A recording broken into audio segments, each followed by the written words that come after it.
चिड़िया और उसकी बेटी दाना ढूंढ ढूंढ कर थक गई थीं, मगर आज उन्हें कहीं से भी दाना न मिला था। गुड़िया बेटी, अब तो शाम होने वाली है, आज हमें खाली हाथ ही घर लौट कर जाना होगा। मम्मा, हम कल अगले जंगल जाएंगी, हो सकता है हमें वहाँ से दाना मिल जाए। फिर वो माँ बेटी भूखे पेट ही वापस लौटती हैं। रास्ते में उन्हें एक आवाज सुनाई देती है, बचाओ बचाओ, मेरी मदद करो, मैं बहुत मुश्किल में हूँ, कोई मेरी मदद करो। मम्मा, कोई मुसीबत में है, कोई आवाज दे रहा है, हमें देखना होगा। हाँ बेटी, आवाज तो मैंने भी सुनी है। फिर वो माँ बेटी नीचे घने जंगल में आती हैं। वहाँ एक सुंदर परी मकड़ी के जाल में फंसी हुई थी। चिड़िया, मेरी मदद करो। मगर सुंदर परी, मैं तो बहुत कमजोर हूँ, मैं कैसे आपकी मदद कर सकती हूँ? मेरी जादू की छड़ी मेरे हाथ से छूटकर नीचे गिर गई है। आप मुझे मेरी वो जादू की छड़ी उठाकर पकड़ा दें, सब ठीक हो जाएगा। फिर मम्मा चिड़िया उस परी की जादुई छड़ी उठाकर उसे दे देती है, जिससे उस परी की सारी शक्तियाँ लौट आती हैं और वो परी उस जाल से आजाद हो जाती है।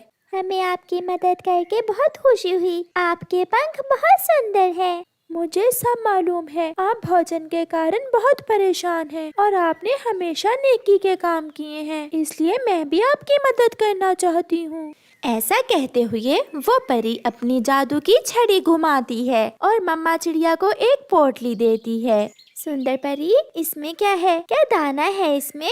नहीं, इसमें दाना नहीं, बल्कि 3 रंग के बीज हैं। एक लाल केले का, एक पीले केले का और एक हरे केले का। आप जिस रंग का चाहो केला खा सकती हो। ये जादुई बीज हैं। मगर चिड़िया, लाल रंग का केला सिर्फ वही पक्षी खा सकता है जिसने कभी बुराई ना की हो। अगर कोई बुरा पक्षी लाल रंग का केला खाएगा तो वो बहुत कमजोर हो जाएगा। ऐसा कहते हुए वो परी गायब हो जाती है। मम्मा चिड़िया और उसकी बेटी वो जादुई बीज लेकर अपनी राह लेती हैं। घर जाकर गुड़िया और उसकी मम्मा वो बीज अपने घर के पास ही लगा लेती हैं और अपने घर चली जाती हैं। मम्मा, क्या सच में उन जादुई बीज से केले के पेड़ उगेंगे?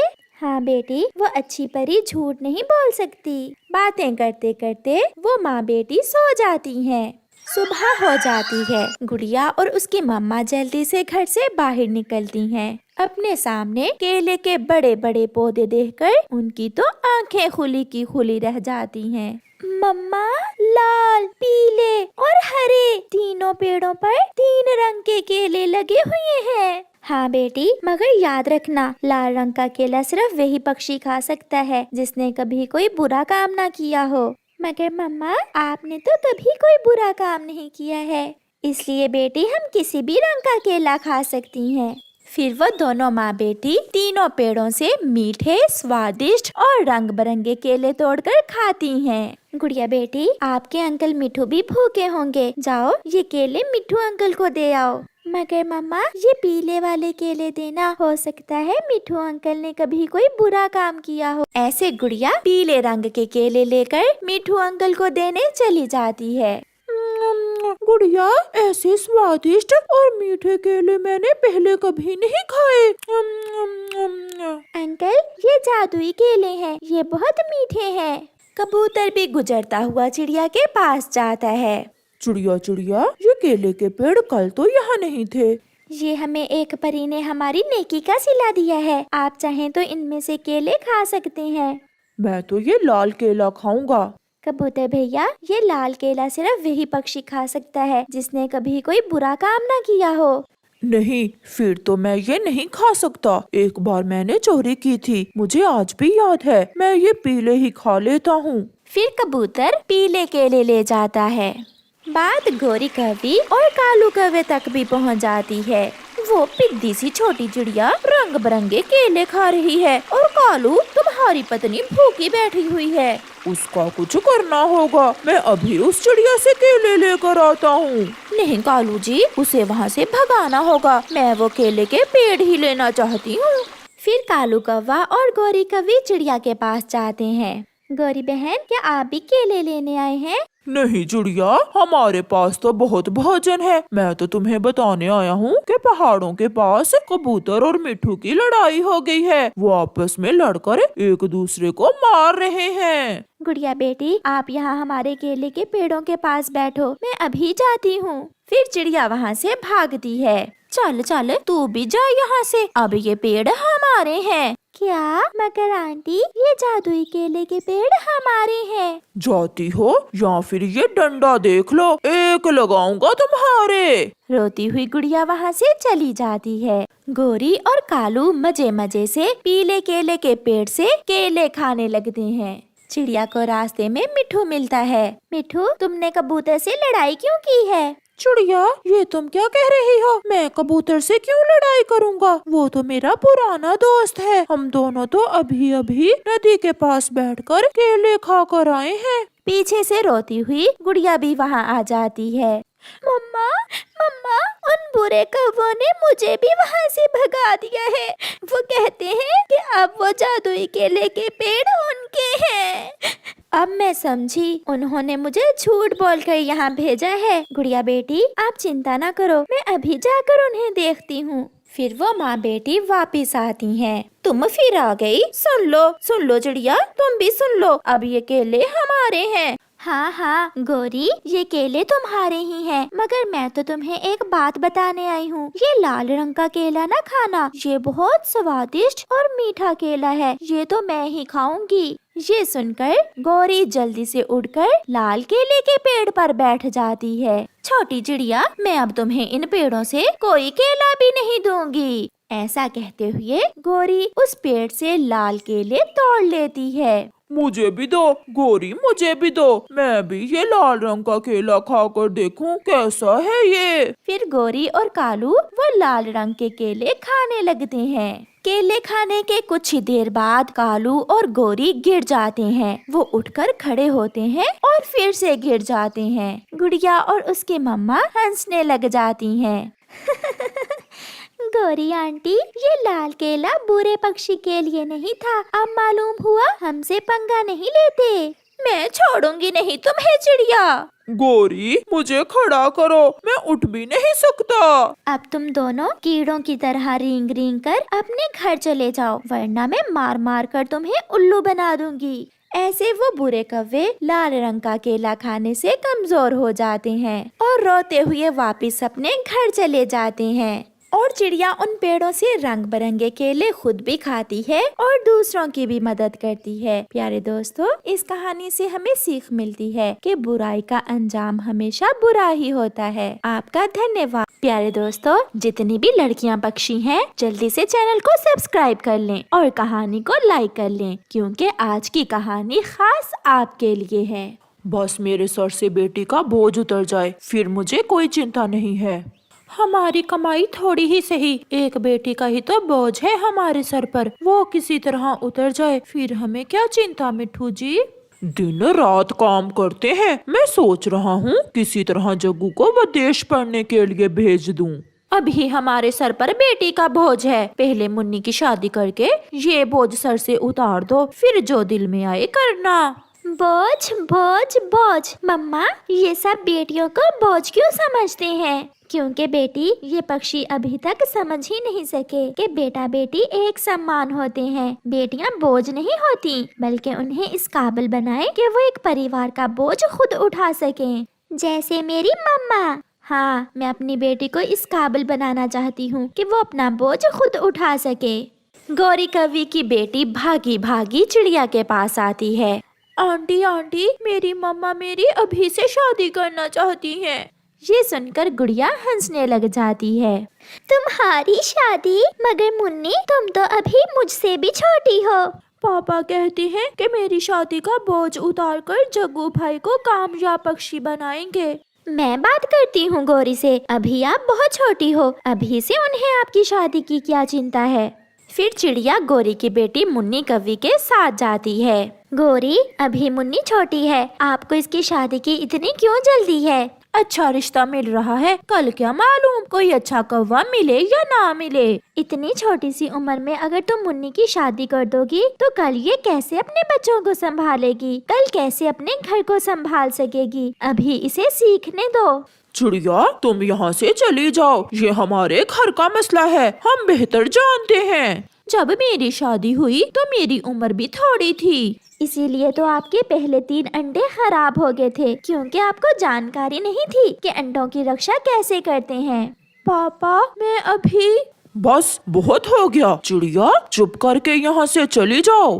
फिर चिड़िया वहाँ से चली जाती है और दूसरे दिन गौरी मुन्नी की शादी करती है। मम्मा, गौरी आंटी ने बहुत जल्दी की मुन्नी की शादी करने में। मैं भी उसी का सोच रही थी, वो कैसे अपने घर को संभालेगी। गुड़िया बेटी, कल आपने तोते टीचर से लकड़ियों का घर बनाना सीखने जाना है। मम्मा, वो तो मैंने आज ही सीख लिया था। तो फिर कल बुलबुल के पास जाना और उससे सीखना कि अपने अंडों की रक्षा कैसे करते हैं।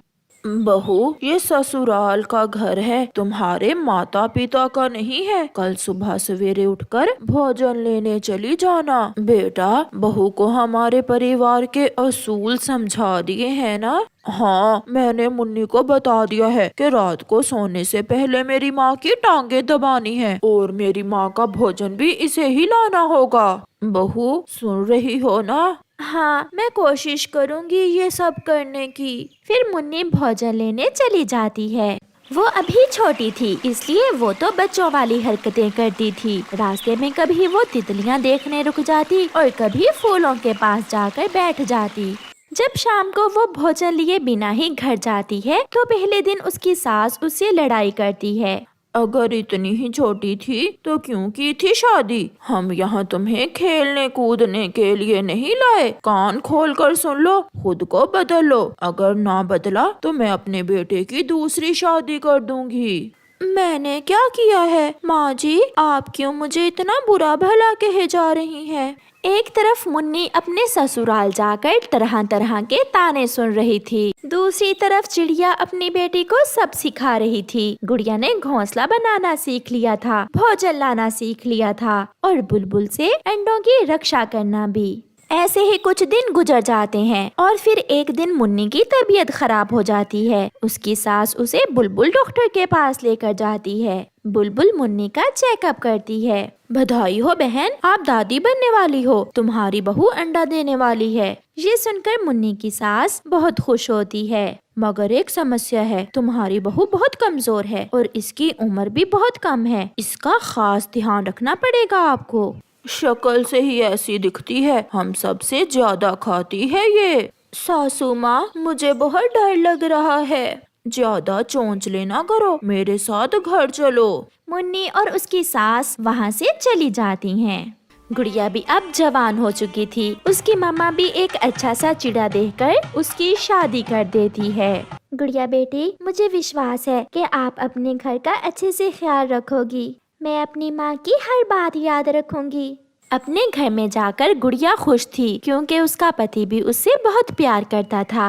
कल हम दोनों झरने पर जाएंगे, वहाँ से हम लकड़ियाँ भी ले आएंगे और हम अपने घर को थोड़ा बड़ा करेंगे। क्या आपको घर बनाना आता है? ये सब मैंने सीखा हुआ है। मुन्नी दिन ब दिन बहुत कमजोर होती जा रही थी। ऐसे ही 10 दिन और गुजर जाते हैं और फिर एक दिन मुन्नी की तबीयत ज्यादा ही खराब हो जाती है। उसका पति उसे उसके मैके छोड़ आता है। चिंता ना करो बेटी, जब मैं अंडा देने वाली होती थी तो मेरे साथ भी ऐसा ही होता था। जब अंडा आ जाएगा तो सब ठीक हो जाएगा। मगर माँ, मुझे बहुत चक्कर आते हैं, उड़ा भी नहीं जाता। कल तुम्हारे पापा के साथ बुलबुल के पास जाएंगे और दवा ले आएंगे।